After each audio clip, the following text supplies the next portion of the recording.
नमस्कार health partners. मैं Sachin geometry clinic की तरफ से हमारे सभी हेल्थ पार्टनर्स का हार्दिक स्वागत करता हूं। जैसा कि आप सभी को पता है, आज हमारे साथ डॉक्टर जिशान अहमद जुड़े हैं, जो कि जियो के मशहूर ईएनटी स्पेशलिस्ट डॉक्टर हैं। तो नमस्कार डॉक्टर साहब। तो पहले तो बहुत बहुत धन्यवाद, आपने हमारा वेबिनार को ज्वाइन किया है। सर आप म्यूट पे हो। सर आप म्यूट पे अपने आप को अनम्यूट कर लीजिए। हाँ जी सर, नमस्कार सर। हाँ हाँ, नमस्कार। Thank you for conducting this webinar.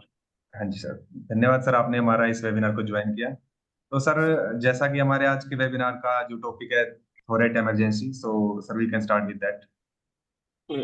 Okay okay. Yes. So, will I throw some light on this topic, or will they pose some questions to me and I will answer them?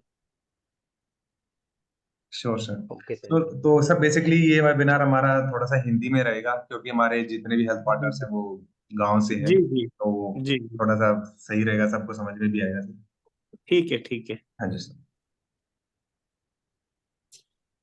तो जैसे कि हमारा जो topic है आज का, वो throat emergencies पे है। थ्रोट इमरजेंसीज में हमारे पास सबसे पहले जो देखना है वो देखना है कि काजेस क्या है। हमारे जो इमरजेंसी है, थ्रोट इमरजेंसीज, उसमें काजेस क्या है, मतलब उसमें क्या क्या आता है, उसमें कौन सी चीजें हैं जो प्रॉब्लमेटिक है। जो सबसे पहले हमें जो थ्रोट में बहुत सारे स्ट्रक्चर्स है, उसमें हमारा मतलब एयरवे है जो इम्पोर्टेंट है। एयरवे ट्रैक्ट वो right from nose up to this bronchus start हो जाता है। अगर हम मुंह से हवा लेते हैं, नाक से हवा लेते हैं, तो कहाँ से पास होता है। जो सबसे इम्पोर्टेंट स्ट्रक्चर है वो है लैरिंक्स। तो हमारे लैरिंक्स में बहुत सारे स्ट्रक्चर्स है जो कि बहुत ही इंपॉर्टेंट है। जैसे हमारे वोकल कॉर्ड हो गए, हमारा एपिग्लॉटिस है, और हमारे वहाँ पे बहुत सारे से एरे एपिग्लॉटिक फोल्ड्स है, रेटिनोइड्स है। तो ये चीजें हैं इसमें एयरवे में। तो ये थ्रोट में ही आता है। उसके अलावा है हमारे पास जो फूड पाइप हमारी, जिसको हम इसोफेगस कहते हैं, जहाँ से हमारा गुर्दा नीचे चला जाता है स्टोमक में। तो उसमें फेरेंक्स के बहुत सारे पार्ट है। ओरोफेरेंक्स है, नेजोफेरेंक्स है, क्रिकोफेरेंक्स है। जो क्रिकोफेरेंक्स और इसोफेगस है वो ना थ्रोट का पार्ट आता है हमारा। तो ऊपर से ही, मुंह से ही शुरू करते हैं, वहां से टॉन्सिल्स है। तो इमरजेंसीज की बात है। तो somebody is telling about voice, but I think from my side voice is clear. Okay.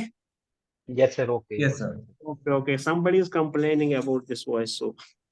So throat emergencies starts from this in from we will see in old age. हम children's में देख सकते हैं, paediatric age group में हमारे पास tonsillitis के patients होते हैं। बहुत सारे बड़े टॉन्सिल हो जाते हैं बच्चों में, जिसकी वजह से थ्रोट एमरजेंसी कभी कभार हो जाती है, पेनफुल होता है। कभी पेशेंट का जो ना एयरवे ट्रैक्ट है वो ब्लॉक हो जाता है। उसके अलावा हमारे पास एपिग्लोटाइटिस एक्यूट, जिसमें हमारे जो लैरिंक्स है, जो हवा की विंड पाइप है, उसमें ना सूजन चढ़ जाती है। तो उसमें भी बहुत सारे मुख्तलिफ किस्म के कॉजेज है, टाइप्स है।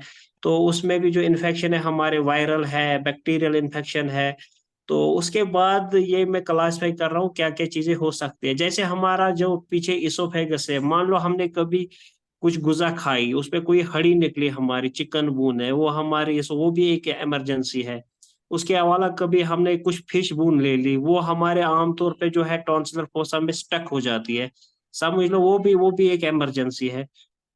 तो चाहे कोई, या हमारे एयरवे ट्रैक्ट में कोई बच्चा कभी खेल रहा है, मतलब उसने मान लो छोटा कोई फॉरेन बॉडी उठाया, मतलब कोई भी किस्म की फॉरेन बॉडी, तो बहुत सारे किस्म है, वेजिटेरियन है, नॉन वेज फॉरेन बॉडी, डाल दी मुंह में, वो एयरवे ट्रैक्ट में चली गई, वो तो सबसे बड़ी, बहुत बड़ी इमरजेंसी मानी जाती है ईएनटी में। क्योंकि वो जब हवा में चली जाती है, हवा के थ्रू, विंड पाइप के थ्रू लंग्स में चली जाती है, तो उसमें हमें बड़े ना वो इंटरवीन करना पड़ता है। तो उसमें हमारे कॉजेज बहुत सारे होते हैं। पेशेंट कफ करके आता है, रेस्पिरेटरी डिस्ट्रेस करके आता है। तो ये चीजें समझनी है। तो इसमें बहुत सारे कॉजेज है, बहुत सारे टाइप्स के थ्रोट इमरजेंसीज है। और इमरजेंसीज में बहुत क्लासिफिकेशन बहुत ज्यादा है। तो अभी हमारे लिए वो डिटेल में जाना हर एक चीज के अलग अलग, वो तो बहुत डिफिकल्ट है। बट जो भी कोई पोज करेगा क्वेश्चन, उसका मैं जवाब दूंगा, ताकि उसका जो कंफ्यूजन है वो क्लियर हो जाए। So everybody will pose questions to me. I will answer them. I will try my बहुत best बहुत to. जी जी, बहुत बहुत धन्यवाद सर। आपने इतनी अच्छी जानकारी दी है। और सर, पहला क्वेश्चन मैं ही स्टार्ट करता हूँ सर। जैसे आपने अभी जो बताया बहुत अच्छे से समझाया सर। होर्सनेस वॉइस हो जाती है सर कभी कभार ना, जी जी कि जी। वॉइस का मोटा हो जाना या होर्सनेस वॉइस सर, ये भी हमारा इमरजेंसी में आता है सर। बिल्कुल। देखो देखो, हाँ, इसमें मैं थोड़ी सी लाइट डालता हूँ। जो हमारा होरसनेस ऑफ वॉइस है, जो हमारा सबसे कॉमन कॉज है और किन लोगों में देखा जाता है ज्यादा, जैसे हमारे पास सिंगर्स होते हैं तो वॉइस एब्यूज, वॉइस मिसयूज जो हो जाता है, उसकी वजह से हो जाता है। हमारे पास कोई क्रॉनिक स्मोकर आता है, चेन स्मोकर आता है, उनके पास है। जो प्रोफेशन पे भी, कोई टीचिंग प्रोफेशन में है, कोई मतलब जैसे रिलीजियस प्रीचर है कोई, तो वो जो थ्रोट पे बहुत ज्यादा एफर्ट लगाता है, एफर्ट की वजह से नोड्यूल बन जाता है या कोई पॉलिप बन जाता है, उसकी वजह से जो है वो होरसनेस ऑफ वॉइस। तो उसमें मैं इंपॉर्टेंट ये बताऊंगा जो हमारे क्लिनिशियंस है कि वो हमेशा स्पेशलिस्ट को ही रेफर करे, क्योंकि वहां पे हमारी जो एंडोस्कोपी है प्रॉपरली देखे कि उसमें जो हमारे वोकल कार्ड है उसमें नोड्यूल है, पॉलिप है, कोई अल्सरेशन है, क्या है। वो एक डिटेल्ड एग्जामिनेशन हो जाएगा, एंडोस्कोपिक एग्जामिनेशन। तो पेशेंट के लिए हमेशा ये है कि वो ना स्पेशलिस्ट को रेफर करे जब भी होरसनेस ऑफ वॉइस को आए। तो ये चीजें मैं बोल रहा हूँ। Okay sir, thank you so much sir.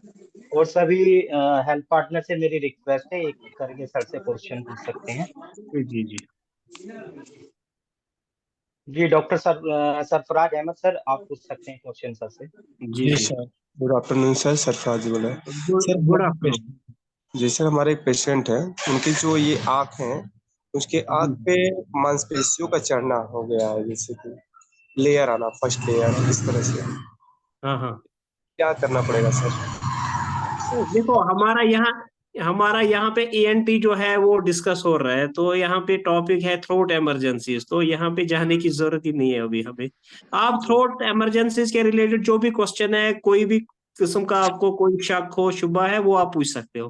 Sir ये जो है पेशेंट का दर्द होना, ये सिर्फ यही है। और उसको जो है कि एजिथ्रोमाइसिन वगैरह चल चुका है, फिर थायराइड भी जांच करा था, बीच में उसको थायराइड भी था। तो दवा 2.5 mg चल रहा था। फिर उसके बाद से काफी दिन चला, 6 मंथ तक। फिर उन्होंने कराया नहीं। फिर इसमें बताते हैं कि दर्द हो रहा है यहाँ पे। Okay okay. एक्चुअली क्या होता है कि जो हमारी थ्रोट ये पेन करके आता है, कोई किसी को थायराइडाइटिस हो सकता है। तो वो पेन के बहुत सारे कॉजेस है। देखो, अगर आपका पेशेंट है तो उसको थायराइडाइटिस है, तो ऑब्वियसली पेन भी एक सिम्टम है उसमें। उसको आप थायराइड की दवाई दे दो, उसके आप एनाल्जेसिक्स दे सकते हो, हल्के से स्टीरॉइड्स दे सकते हो। तो उस वजह से ना वो उसको पेन जो है सबसाइड हो जाएगा। मतलब थायराइडाइटिस का कॉज है तो वो पेनफुल हो सकता है। अगर थायराइडाइटिस नहीं है तो पेन नहीं हो सकता है। अगर है तो विद इन 4 to 5 days वो रिजॉल्व हो जाएगा, अगर थायराइडाइटिस का केस है तो आपके पास। जी जी sir, okay, thank you sir. Thank you so much sir. और कोई हमारे हेल्थ पार्टनर जो सर से क्वेश्चन करना चाहते हैं सर?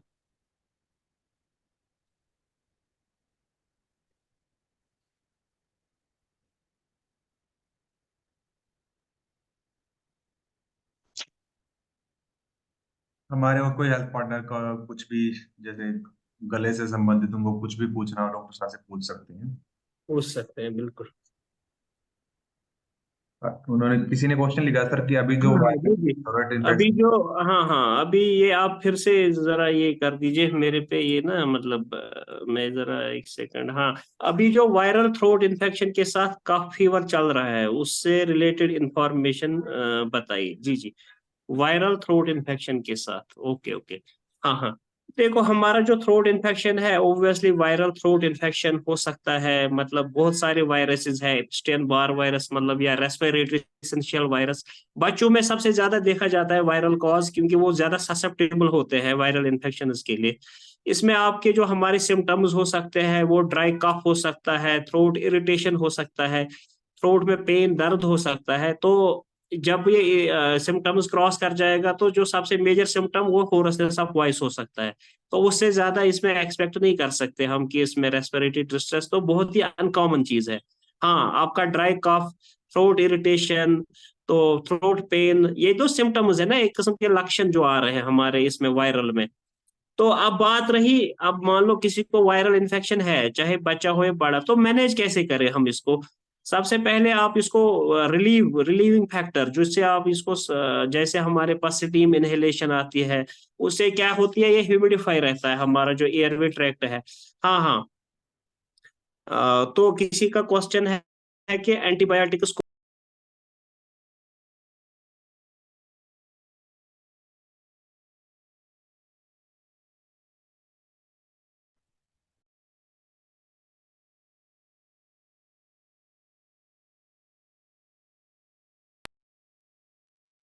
हाँ हाँ, sorry for somebody is calling so interfering। तो एंटीबायोटिक्स देने की जरूरत ही नहीं है हमारी वायरल में। वायरल में आप हमेशा याद रखें कि ये जब बैक्टीरियल कभी कभार एग्रीवेट कर जाए, बैक्टीरियल इन्फेक्शन, उसमें हमारा जो कॉज है वो अपर रेस्पिरेटरी ट्रैक्ट से या इसका चेस्ट इन्फेक्शन हो सकता है, वो हो सकता है। वायरल में आप स्टीरॉइड्स दीजिए, आप रिलीविंग फैक्टर्स पे ज्यादा काम कीजिए, स्टीम इनहेलेशन दीजिए, कोई मतलब एनाल्जेसिक्स, एनसेड्स है हमारे पास, इतने सारे ये ड्रग्स अवेलेबल है, उन पे रिलाई कीजिए। तो एंटीबायोटिक्स पे जाने की जरूरत ही नहीं है हमें, अगर respiratory viral viral respiratory infection की बात की जाए तो। उन केसेस की मैं बात कर रहा हूँ। You don't need to give antibiotics to patient. अच्छा, आप किसी का अच्छा क्वेश्चन आए है कि हम कैसे बैक्टीरियल और वायरल को क्लासिफाई कर सकते हैं। देखो, जो आपके सामने बैक्टीरियल और वायरल है, ये तो हम देख नहीं सकते हैं कि बैक्टीरियल है या वायरल है, बट कॉजेज अलग अलग है। जो आपका बैक्टीरियल इन्फेक्शन है, समझ लो ऊपर कोई पेशेंट कभी टॉन्सिलाइटिस का जो शिकार हुआ है, तो समझ लो कि मोस्ट कॉमनली बैक्टीरियल इन्फेक्शन है। अगर फेरेंक्स में इन्फेक्शन है मोस्ट कॉमनली, तो बैक्टीरियल होता है। अब आपका रेस्पिरेटरी ट्रैक्ट में जो बैक्टीरियल इन्फेक्शन होता है वो बहुत रेयर है। तो रेस्पिरेटरी ट्रैक्ट में आपका हमेशा जो हमारा जो थ्रोट आता है, लैरिंक्स है, उसमें हमेशा जो कॉज करता है वो तो वायरल वायरल ही होता है ज्यादा, मतलब वायरल कॉजेस होते हैं आपका। चाहे एपिग्लोटाइटिस हो गया, एक्यूट लैरिंगोट्रैकियो ब्रोंकाइटिस हो गया है, जो ना मतलब most common causes of infection है, और ये हमेशा वायरल ही होते हैं, ये याद रखना चाहिए। अगर अगर कोई सोर्स ऑफ इन्फेक्शन है, हमारा टीथ इन्फेक्शन है या टॉन्सिलाइटिस है, तो उस मतलब उस प्रोसेस में आप ये समझ सकते हैं कि ये ना जो इन्फेक्शन है पेशेंट को बैक्टीरियल है। तो एक एक इजी वे ऑफ क्लासिफाई करने का तरीका है। Okay sir, thank you so much sir, आपने इतनी अच्छी जानकारी दी है। और सरोज कुमार जी क्वेश्चन बोलना चाह रहे हैं सर, आप पूछ सकते हैं सर से क्वेश्चन। हाँ, वायरल के केस में क्या ट्रीटमेंट दे, वही मैंने जो आपको बोला पहले। वायरल में आप कोई बोल रहा है क्योंकि एंटीबायोटिक्स तो नहीं दे सकते, बिल्कुल। वायरल में आप दीजिए अपना जो रिलीविंग फैक्टर, स्टीम इनहेलेशन बताइए पेशेंट को।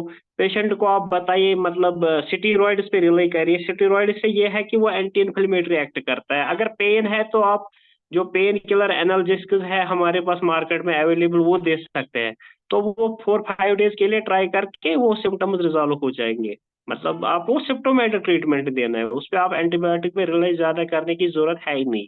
जो माल प्रैक्टिस में हम ज्यादातर क्या करते हैं, कोई भी आए तो हम एंटीबायोटिक स्टार्ट करते हैं, ऐसा नहीं होना चाहिए।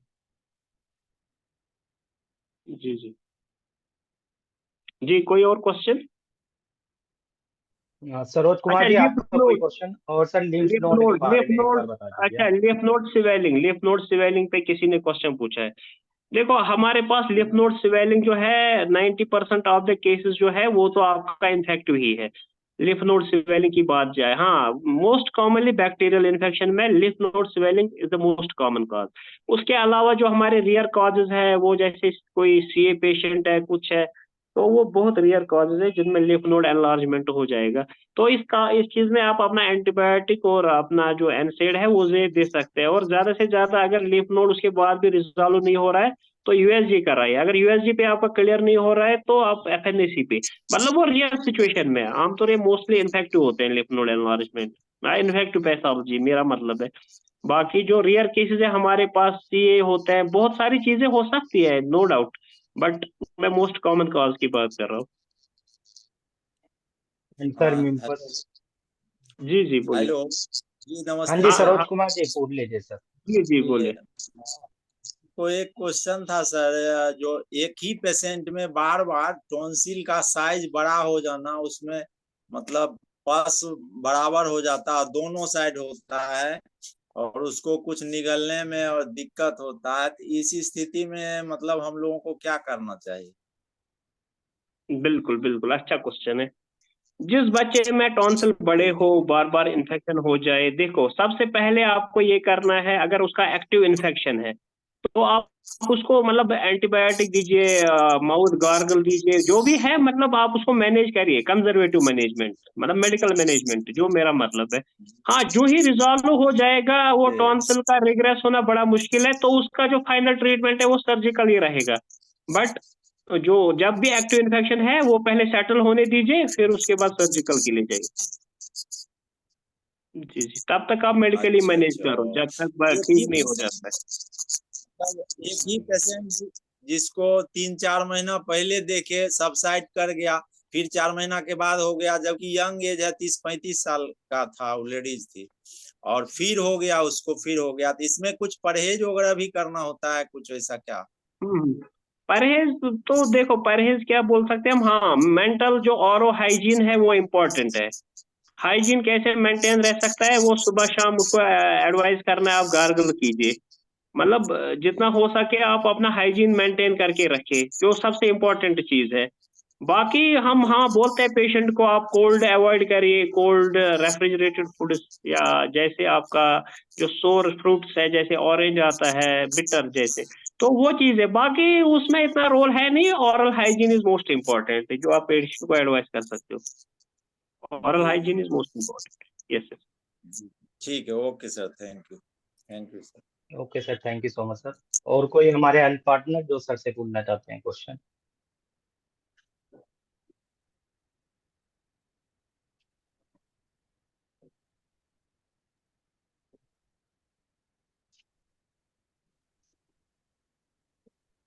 अच्छा, सर मम्पस के लिए क्या क्या मम्पस के क्या लिए सर। करना चाहिए? जी जी जी जी, किसी का अच्छा क्वेश्चन आया हमारे पास, मम्पस जो कि रिसेंटली कॉमन था, नाउअडेज इतना नहीं है, but recently 1 month back we had I had myself got many cases. Okay okay, so first we will talk about ना, पहले हम मम्पस से रोशनी डालते हैं। मम्पस क्या है कि एक वायरल इन्फेक्शन है जो मोस्टली कोई भी ग्लैंड इन्वॉल्व हो सकता है, बट जो मोस्ट कॉमन है वो हमारे जो पैरोटिड ग्लैंड्स है, जो आप यहाँ पे देख सकते हो, स्वेलिंग, यहाँ से सूजन होती है, यहाँ से सूजन हो सकती है, तो बच्चों में मोस्टली देखा गया है, बड़ों में भी हो सकता है नो डाउट, बच्चों में ज्यादा कॉमन है।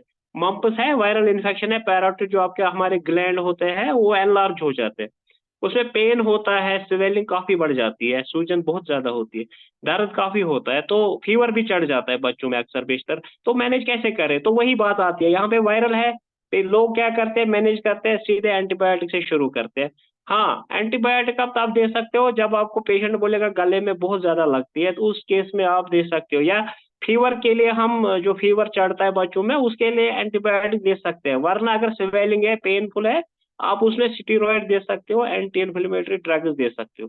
तो मतलब मुझे, मेरा कहने का मतलब है, उससे आपका जो ये है रिजॉल्व हो जाएगा। और साथ में हॉट फर्मेंटेशन इसका ना एक एडवाइस है, वो आप गर्म टकोरे करो, ये वो, उसकी वजह से पेशेंट का जो सिम्टम है वो रिजॉल्व हो जाएगा। और swelling it takes 5 to 7 days to settle, no issues.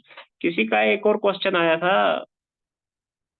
कितने मैक्सिमम वायरल, मैक्सिमम 1 हफ्ते से 2 हफ्ते तक, इन थ्रोट चोकिंग और foreign body in throat, what can we do in emergency? Yes, जो फॉरेन बॉडी आपकी थ्रोट में है, इमरजेंसी सिचुएशन है। देखो, अगर आपका फॉरेन बॉडी ऐसा है ना, आप एक मैन्युअर ट्राई कर सकते हो जहां से आप ये, तो वो तो इमीडिएट ट्रीटमेंट नहीं आया उससे बाहर, उसके बाद आप ये है कि पेशेंट को बहुत ज्यादा पेन होगी स्टेबलो करने में, ये है, आप ज्यादा से ज्यादा एक एक्सरे करा दीजिए पेशेंट का। एक्सरे आप इंडिया अगर करा सकते हैं तो कोई मसला है ही नहीं, आपको कुछ भी शक है आप स्पेशलिस्ट पे रेफर कर दीजिए। आप ज्यादा से ज्यादा हेमलेक्स मैन्युअर कर सकते हैं, जैसे पुश हम थ्रस्ट करते हैं, फॉरेन बॉडी बाहर आ सकती है, नहीं आई तो एएनटी पे रेफर कर दीजिए। फॉरेन बॉडी या कोई इमरजेंसी हो, always refer to specialist, don't interfere, मतलब किसी को इंटरवीन नहीं करना चाहिए, सीधे स्पेशलिस्ट के पास रेफर कर दीजिए। हाँ, जितना आपका बेसिक है, बेसिक का भी एक्सरे, कुछ इन्वेस्टिगेशन, या पेशेंट को ऑक्सीजन की कमी है, कुछ है, स्टेबलाइज कर सकते हो, फिर रेफर कर सकते हो, no doubt. Okay sir, thank you so much sir. और सर लास्ट सर टाइम, ये लास्ट टाइम आपके लिए ओपीडी आई थी, सर एक तो जी कुलदीप मेरा यादव जी, आप पूछिए सर। सर ये बता रहे हैं जैसे कि कभी कभी दोनों साइड गलतुंगना हो जाता है, जैसे जिसको गांव में बोलते हैं गलतुंगना टाइप, जैसे इधर भी हो जाता है और इधर इस साइड भी, दोनों साइड। उसके बाद वो जबड़ों में पूरा दर्द होने लगता है और गले तक सूजन आ जाती है, पूरा ये दोनों साइड पकड़ लेता है। इस कंडीशन में क्या किया जाता है ऐसे पेशेंटों में? जी जी, sorry sorry, can you repeat अभी, because of call interfered. Yes sir जैसे कि कभी कभी किसी पेशेंट को एक साइड में अचानक ऐसे गलसूंघना टाइप निकल जाता है। जी जी। गलसूंघना टाइप जैसे इधर भी हो जाता है, एक साइड निकला जिसको ये गांव में गलसूंघना बोलते हैं, या ऐसे में मेडिकली में गिल्टी वगैरह बोलते हैं। इस साइड भी हो जाता है और इस साइड भी हो जाता है थोड़ा। तो उसमें जब हम पेन होने लगता है, पूरा जबड़ा पकड़ लेता है, इधर से भी, यहाँ ये जो पकड़ लेता है, और पूरा गला भी पकड़ लेता है। खाने में भी दिक्कत होती है, फिर कुछ बोलने में भी दिक्कत होती है। तो ऐसे इनकेस क्या? हाँ हाँ, देखो आपका जो है ना, स्वेलिंग की बात कर रहे हो आप, चाहे वो सबमैंडिबुलर ग्लैंड की स्वेलिंग हो या थ्रोट इन्फेक्शन हो, मैंने पहले भी बात की, थ्रोट इन्फेक्शन है आपका सबमैंडिबुलर, तो आप उसको, जरा दर्द हो रहा है, आप उसको ट्रीटमेंट दे सकते हैं, आप स्टार्ट कीजिए उसको, एनाल्जेसिक कीजिए, एंटीबायोटिक्स कीजिए। बट मैं अभी फिर से कह रहा हूँ, आप एंटीबायोटिक्स दे सकते हो, वो क्लासिफाई करना है आपको, क्योंकि कभी कभार कोई वायरल इन्फेक्शन कॉमन होता है, आप अवॉइड करिए। अगर आपको ऑरल इन्फेक्शन है ना, समझ लेना ऑरल से रेफरल हो रहा है, आपको थ्रोट में भी है, ऑरल में मोस्ट कॉमनली बैक्टीरियल ही होता है, आप कर दीजिए एंटीबायोटिक स्टार्ट, ये आप चीज एनाल्जेसिक। अचानक हो कैसे जाता है सर ये चीज? तो वही बोल रहा हूँ ना, बैक्टीरियल या वायरल कॉजेज है, वही तो बात है ना। तो कॉजेज है अच्छा। ना वहां पे आपके मौजूद, जो भी कॉजेज है वही तो इन्फेक्शन कराते हैं, तो इन्फेक्शन थोड़ी ना खुद आएगा। Okay, thank you. Okay. Okay sir, thank you so much sir. और सर लास्ट टाइम आप एक केस देखे थे, रिकरेंट ये नेजल ब्लीडिंग हुई थी, तो जी जी। एपिटैक्सिस हो गया था पेशेंट को, बहुत अच्छा आराम मिला है सर। और वो बहुत आपको धन्यवाद बोल रहे थे, तो सर उसके बारे में आप कुछ बताना चाहेंगे, एपिटैक्सिस केस के बारे में सर? जी जी, देखो एपिस्टैक्सिस का केस जहाँ की बात है, छोटू में हो सकता है, एडल्ट में हो सकता है। जो मोस्टली एडल्ट उसमें हाइपरटेंसिव ब्लीड होता है, छोटू में जो है कभी जख्म हो गया नाक में, कुछ हो गया, तो उस केसेस में आप अपना ये decongestant nasal drop ointment use कर सकते हैं, आप उसको कंजेशन है एंटी एलर्जिक दे सकते हैं। तो ये ट्रीटमेंट उन केस में रहता है। तो बाकी तो जितना भी एपिस्टैक्सिस के कॉजेज है, वो कॉज बेस्ड ही ट्रीटमेंट होता है। चाहे वो जख्म हो, आप जख्म ट्रीट कीजिए, अगर ज्यादा नहीं हो, रुकावट हो रही है, तो आप पैकिंग कीजिए, पैकिंग के बाद फिर भी, मगर सबसे बेटर है वो स्पेशलिस्ट को ही दिखाइए। हमेशा मैं ऑनलाइन के बजाय प्रेफरेंस देता हूँ, अगर एक्टिव ब्लीड है, बार बार आपको परेशानी हो रही है, तो ऑफलाइन कंसल्टेशन कर दीजिए। ऑनलाइन आप तब तक कर दीजिए जब तक आपको राहत मिलती है, राहत के बाहर निकल गया, आपका नहीं कंट्रोल हो रहा है, offline consultation. Okay sir, thank you so much sir. Sir और निमित निमित मेरा एक नीरज क्वेश्चन यादव है जी सर से। पूछिए। Yes sir. जी रोशन सर पूछिए। हाँ डॉक्टर साहब, एक्चुअली मैं इस कंपनी में एम्प्लॉय हूँ। एक्चुअली सर मुझे एक छोटी सी, शायद छोटी या बड़ी भी हो सकती है, ये प्रॉब्लम है कि जैसे मैं सोता हूँ तो ऐसे नहीं बोलते, स्लीप एनीमिया जैसे टाइप का होता है, वो गला जैसे, सब मैं सुबह में उठता हूँ मॉर्निंग में स्लीप एपनिया, तो, एपनिया, ओके। हाँ स्लीप एपेनिया टाइप का, जैसा मतलब ऐसा, मतलब जो मेरे साथ में सोने वाले हैं, कभी जैसे कोई साथ में सोया तो उसने बताया, मेरी वाइफ ने भी कहा। और जैसे मॉर्निंग में जब मैं उठता हूँ तो सुबह में ना मेरा गला पूरा सूख जाता है, किसी किसी दिन पूरा एकदम सूखा रहता है, गले से जो है सांस जो है। जी जी। हेलो। हाँ सर, वो जो जैसे लगता है ना कि मुंह से मैं सांस लेता हूँ, इसकी वजह से जो है सांस जो है पूरा, वो गला पूरा सूख जाता है, और मुझे रात में कभी कभी दो बार 3 बार नींद भी टूटती है, तो एक घूंट पानी पी लिया फिर नॉर्मल हो जाता है। तो वो क्या सर गले से जी रिलेटेड है या कुछ और दिक्कत है उसमें? हाँ हाँ, तो आपको ना उसमें हमारा जो है, आपका ये एक टेस्ट रहता है हमारे पास, जो जिसको हम बोलते हैं ना, वो स्लीप के दौरान जो हम करते हैं, मतलब उसमें हम देख सकते हैं, आप एक टेस्ट करा दीजिए ऑक्सीजन अपना लेवल, उसमें। जी ऑक्सीजन जी। चेक करने के लिए, ऑक्सीजन उसमें चेक करने बहुत के लिए, सारे, ऑक्सीजन। देखो उसमें सारे सारे पैरामीटर्स आपके चेक हो जाएंगे, उसमें पल्स ना, पल्स ऑक्सीमेट्री हो जाएगी, आपका ईसीजी, आपका ईजी, इलेक्ट्रोएन्केफेलोग्राम चेक हो जाएगा, आपका जो नेजल जो ये एयरवे ट्रैक्ट है वो चेक हो जाएगा, उससे हमें पता चल जाएगा जो आपका कॉज है वो कहाँ लाई करता है। और उसमें वही आपका टेस्ट रहेगा स्लीप एपनिया के लिए, वो टेस्ट एक आप अच्छा कर, अच्छा। हाँ, वो 6 घंटे का होता है स्लीप के दौरान। तो वो कर दीजिए, उसमें वो आपका पता चल जाएगा वो कि क्या नाम कौन है सा। सर उसका टेस्ट का? क्या टेस्ट है सर, का नाम क्या है टेस्ट में? हाँ हाँ, टेस्ट का नाम मैं आपको बता देता हूँ एग्जैक्टली अभी। मैं आपको बता देता हूँ, स्लीप एपनिया के लिए हमारा जो टेस्ट रहता है वो का मैं मैं सर आपको आपको ना अपना एक वीडियो भेजूंगा, मैं आपको पर्सनली हाँ आपके नंबर पे व्हाट्सएप करूंगा, मेरा एक वीडियो है हाँ, सोते टाइम का। तो पॉलीसोमनोग्राफी बोलते हैं उसको। अच्छा, पॉलीसोमनोग्राफी, ओके। यस और यस, सर वो और आप जैसे करा। ऐसे प्राइमरी के लिए, जैसे कि प्राइमरी में जैसे आराम मिल सके, जैसे गला सूख जाता है, तो कोई ऐसी मेडिसिन जिससे हम यूज करें, जिससे कि, हाँ, क्योंकि अगर अभी। प्राइमरी ट्रीटमेंट के लिए आप यूज कर सकते हैं, बट आपके लिए पॉलीसोमनोग्राफी का जो है टेस्ट वो मतलब यूज करिए। बाकी आप एंटी एलर्जिक लीजिए, थोड़ा हल्का सा स्टीरॉइड लीजिए, डेफकॉट 6 मिलीग्राम, उससे आपका जो है गला ये सूखना छोड़ देगा। तो आपका जो प्राइमरी बेसिक सिम्टम्स है वो ठीक। बाकी वो पॉलीसोमनोग्राफी करके आपको जो है उस पे पता चल जाएगा आपको किस चीज की जरूरत है, सिम्टोमेटिक है, सीपैप की जरूरत है, सर्जरी की जरूरत तो नहीं है कहीं पे, वो आप करके ओके बता दीजिए। ओके, ठीक है, जी thank you sir. Okay sir, thank you so much sir. जी धीरज, राघव जी पूछ सकते हैं आप क्वेश्चन, म्यूट जी कर लीजिए अपने आप को। जी जी जी जी सर, मेरा क्वेश्चन है कि मैं एनल फिस्टुला के बारे में डॉक्टर साहब से, कि एनल फिस्टुला को हम किस मेडिसिन या किसी सर्जिकल या सर्जरी से खत्म कर सकते हैं? डॉक्टर साहब से पूछना चाहता हूँ कि मेडिसिन से ही सही हो जाता है या फिर इसकी सर्जरी होती है? किस चीज की, एनल? एनल फिस्टुला के अंदर। So this is not our topic here. This is irrelevant topic. और मैं यहाँ ENT की बात कर रहा हूँ, ENT में भी मैं मतलब थ्रोट की बात कर रहा हूँ। ये तो आपका सर्जिकल, जनरल सर्जिकल टॉपिक हो गया। आप वहाँ पे जनरल सर्जन साहब से पूछ सकते हैं। हेलो। जी जी हेलो। जी डॉक्टर साहब पूछिए सर जी क्वेश्चन। जी, बोलिए। हाँ, मैं पूछना चाह रहा हूँ, एक कुछ पेशेंट्स आते हैं जो थ्रोट्स में, जो टॉन्सिल के सामने में साइड में वाइटिस पैचेस होता है, ये कुछ पेशेंट्स का बार बार होते हैं, जब भी हम एंटीबायोटिक देते हैं तो चला जाता है, फिर रिपीट्स होता है। तो ये किस कारण से होता है ऐसा? और ना हाँ, फीवर होता है ना कुछ होता है इनका, ये वाइटिस ये वाइटिस का निकलता है जो दोनों साइड में, टॉन्सिल के पैरम सामने थ्रोट। हाँ, मेम्ब्रेनस होता है, या मतलब जो आपका फॉलिकुलर मेम्ब्रेनस टॉन्सिलाइटिस है, उस चीज में ये देखा गया है। तो जी उसको आप सर। सिर्फ एडवाइस कर सकते हैं, ये ना जो हमारा खाना फूड पार्टिकल्स है वो जमा हो जाते हैं, तो उसमें आप जैसे उसको रेगुलर गार्गल्स गार्गल करने से गार्गल्स चला जाता है, रेगुलर गार्गल गार्गल्स करने से भी चला जाता है, लेकिन फिर होता है। गार्गल्स वो रेगुलर करेंगे, मैंने फिर से कहा। और dental hygiene is mandatory.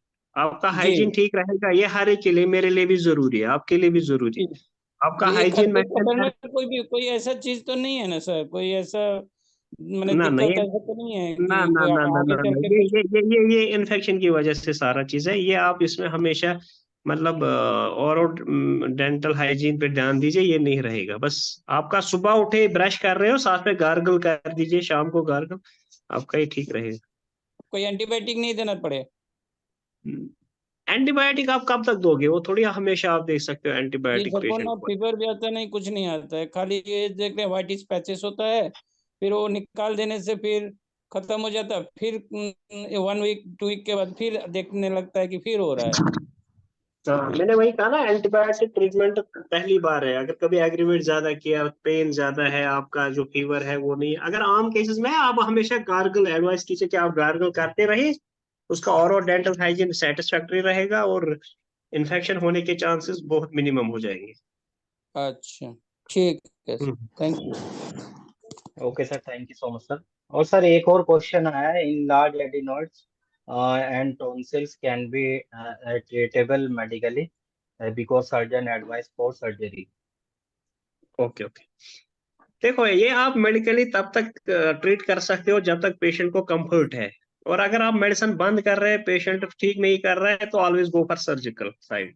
So it is only matter of time कि पेशेंट कितना स्टेबल है मेडिकल में और कब तक ठीक रहता है। तो इसका फाइनल अगर नहीं रिजॉल्व मेडिसिन से हो रहा है सिम्टोमेटिकली, तो you have to go for surgery.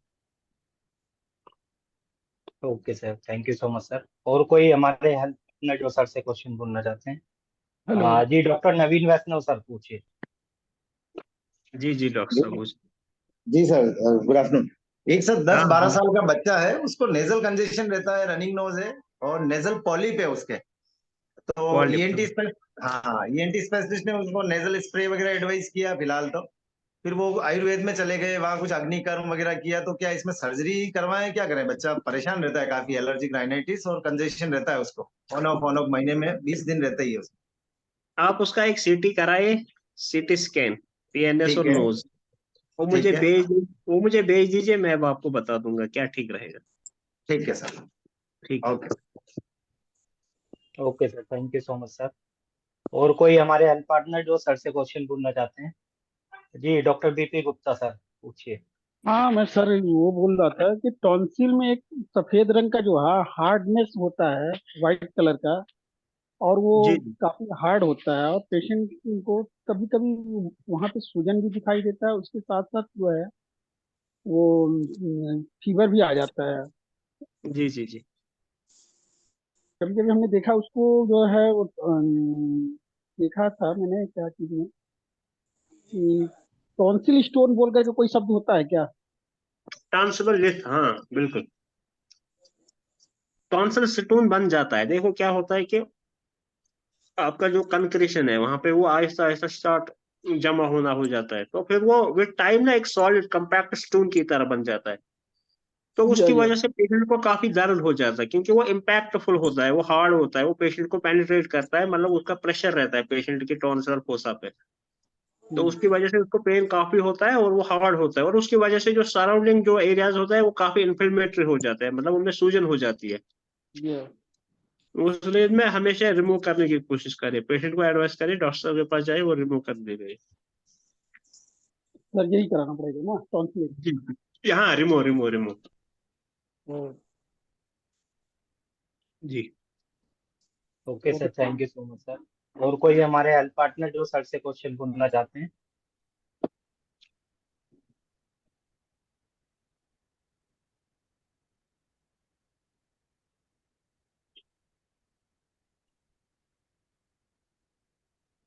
हाँ हेलो सर। जी जी जी सर, जी। पूछिए। जी सर बोलिए। ये पूछना चाहता हूँ कि जैसे कि बहुत पेशेंट आते हैं जो कान से उनका बराबर वाइट डिस्चार्ज जो होता रहता है, तो ये कुछ दवा ववा देते हैं तो ठीक हो जाता है, फिर से होने लगता है। तो क्या इसका मतलब ऑपरेशन कराना ही सक्सेसफुल ट्रीटमेंट है, कि दवा से भी ठीक हो सकता है हमेशा के लिए? ऐसा कुछ है क्या? बराबर जैसे कि दवा दिए तो ठीक हो जाता है, फिर से होने लगता है, 2 महीने 3 महीने बाद डिस्चार्ज होने लगता है। उनका जो है ना, देखो वो क्रॉनिक क्रॉनिक केस होते हैं, क्रॉनिक सुपरेटिव ओटाइटिस मीडिया के केसेस होते हैं। जी उनमें जी। परफॉर्मेंस, अगर यंग पेशेंट है ना, always go for surgery. Advice patient, अगर वो ओल्ड एज है, अब लगता है वैसे भी सुनाई कम दे रहा है, तो अवॉइड कर दीजिए सर्जरी ओल्ड एज में। यंग है तो ऑलवेज रेफर फॉर सर्जरी। अच्छा अच्छा, तो मैं सर्जरी उसका परमानेंट इलाज है ना? यस, परमानेंट इलाज सर्जरी। ठीक है, थैंक यू। सर वो टॉन्सिल जो है, हेलो। टॉन्सिल स्टोन के बारे में मैं पूछ रहा था कि उसका कोई अलग से प्रिकॉशन लेने का कोई है क्या सर? नहीं, प्रिकॉशन अगर आपका स्टोन बन गया है तो प्रिकॉशन आप क्या ही ले सकते हो, तो रिमूव ही करना है। तो बार बार बनने के लिए आपको वही मैं कह रहा हूँ, गार्गल्स रेगुलर और डेंटल हाइजीन सेटिस्फैक्ट्री, सब मतलब बेसिक चीजें हैं वो क्लियर करनी है। नहीं तो वो बन गई है तो ओके रिमूव सर, ही करनी पड़ेगी आपको। ठीक है, थैंक यू। जी, हेलो सर। जी जी। हेलो। जी यस जी सर, बोलिए, पूछिए। जी आपकी सर, आवाज मैं आ रही ये है। कह रहा था कि अच्छा अच्छा सर, मैं ये कह रहा था अगर वाइट डिस्चार्ज पेशेंट को नहीं हो रहा है और सुनने में उसको कम ही हो रहा है, कम सुन रहा है और थोड़ा ऊंची आवाज से सुन रहा है, तो उसका क्या कारण? हाँ, कम आवाज और या ऊंची आवाज में सुनना, या मतलब उसपे काजेस बहुत सारे हो सर सकते हैं। सबसे ऊंची पहले, अगर हाँ हाँ हाँ, बोले बोले। जी जी बताएं सर। नहीं सर, मैं ये हाँ, कह रहा था कि थोड़ा धीरे बोलने पर नहीं सुनते हैं, और ज्यादा थोड़ा अगर आवाज को थोड़ा और जोर लगा के सुने, ज्यादा आवाज में बोले तो सुन जाता है पेशेंट। तो और हियरिंग उसके लॉस है कान ना में कोई उसमें ऐसा आता फंगल नहीं दिखता है ना है। जी जी, जी कंडक्टिव जी जी हेयरिंग जी। लॉस है और सेंसोरी न्यूरल है। दो ही तो है कॉजेस हेयरिंग लॉस के, अच्छा। अगर ब्रॉडली बात करें। जी तो कंडक्टिव में बहुत सारे कॉजेज है। आपका जो ऑस्क्यूलर है चेन, उसमें बहुत प्रॉब्लम है, डिसकंटिन्यूटी है उसमें, आपका एडिशन है, तो या आपका टिम्पैनिक मेम्ब्रेन रप्चर है, तो या कोई इसोफेगल आपका कोई रिलेटेड ये ना सॉरी स्टूडेंटिव रिलेटेड प्रॉब्लम है आपस में, या सेंसोरी न्यूरल प्रॉब्लम है, तो वो आपका ऑडियोमेट्री टेस्ट पे पता चल जाएगा कि पेशेंट को क्या है। अगर आपका टिम्पैनिक मेम्ब्रेन ठीक है, ऑडियोमेट्री के लिए जाइए, उससे क्लियर हो जाए। आपका बेरा है, आपका ऑडियोमेट्री है, आपका टिम्पैनोमेट्री है, सब कुछ है इसके लिए। तो सर इसका ट्रीटमेंट है, ठीक हो जाते हैं पेशेंट? ट्रीटमेंट कोई इज सर्जरी वगैरह कैसे? Depends upon the cause of the disease. जैसा कॉज है वैसा ट्रीटमेंट है जी। जी जी क्योंकि पेशेंट पहले करीबन 6 महीने से ट्रीटमेंट बीएचयू यूनिवर्सिटी का ले चुका है, फिर भी उसको कोई मैं बता वही रहा था बोल डॉक्टर रहा कोई हूँ वो ऐसा रिस्पॉन्स ना, नहीं आ आपको रहा। पेशेंट पहले थॉरोली एग्जामिन करना है, उसके बाद इवेलुएट करना है, इवेलुएट के बाद उसका कम्प्रहेंसिव ट्रीटमेंट हो जाएगा। अच्छा ठीक है सर, ठीक है। Okay sir, thank you so much sir. और सर मेरा एक क्वेश्चन है आपसे सर, ये लेफ्ट ओरिबल ये टीएमजे टाइप फंक्शन होता है सर, इसके बारे में बताएंगे आप? देखो, इसको हम बोलते हैं टेम्पोरोमैंडिबुलर जॉइंट डिसऑर्डर। तो इसमें रेंज बहुत सारा है आपका। तो इसमें कॉजेज बहुत सारे हो सकते हैं, जैसे आपका कभी जो आपके डिस्क है हमारे टीएमजे में, वो मतलब आपका जो प्रॉपरली फंक्शन नहीं कर रहा है, या आपका कभी कभार क्या है कि मतलब साइकोजेनिक, वो भी हो सकता है कॉज यस है सर। आप। हाँ हाँ। तो इन्फ्लेमेटरी जो है या वायरल है उसमें, या इन्फेक्शियस पैथोलॉजी है, ज्यादातर इन्फ्लेमेटरी होता है उसमें ना, इन्फ्लेमेटरी कॉज होता है। तो आप उसको ऐसे ट्रीट कीजिए जैसा कॉज है। इन्फ्लेमेटरी कॉज है तो आप उसमें दे सकते हो, यही मैंने कहा, एनाल्जेसिक, एंटीपायरेटिक्स। एंटीपायरेटिक्स छोड़ो, वो तो फीवर, और साथ में कोई मतलब हल्का सा स्टीरॉइड्स दे सकते हो, कोई जैसे सिलेक्टिव सेरोटोनिन रिलीज इनहिबिटर्स हो सकते हो, वो दे सकते हो। इन्फ्लेमेटरी होता है ज्यादातर टीएमजे डिसऑर्डर। बाकी तो कोई काज तो कोई भी हो सकता है आपका, एक्सीडेंटल भी हो सकता है, फ्रैक्चर भी हो सकता है, यस कुछ सर। भी हो सकता है। जी जी। Okay sir, thank you so much sir. अभी इडियोपैथिक भी होता है। हाँ हाँ जी जी। ओके चलो जी। सर, मैं okay sir, thank you so much sir. आपने बहुत बहुत धन्यवाद आपका, आपने ये अपना कीमती समय दिया है। और हमारे थैंक सभी हेल्थ पार्टनर्स का भी बहुत बहुत धन्यवाद sir. Thank you all of you. Thank you sir, thank you okay so sir, much. Thank you so much sir.